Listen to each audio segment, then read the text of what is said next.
আগে থেকে তেলের যে স্বাভাবিক চাহিদা ছিল, ইরান ভার্সাস ইসরায়েলের এই যুদ্ধ বাধার পরে এখন এই চাহিদা অনেকে বাড়াই দিচ্ছে।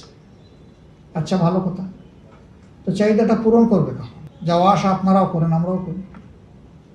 আমি রাত্রে 3টার দিকে একবার এই শহরে ঘুরালাম।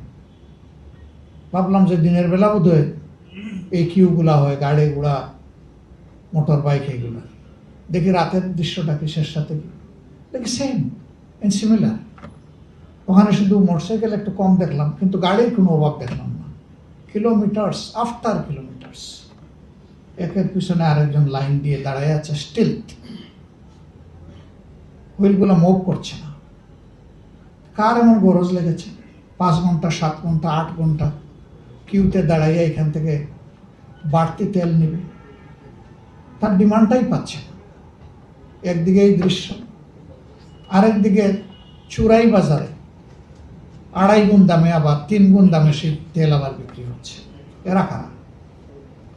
মাঝে মাঝে লোক দেখানো কিছু অপারেশন আমরা দেখি, এই সবগুলার পিছনে খুঁটির জোর আছে বলে এগুলো হচ্ছে।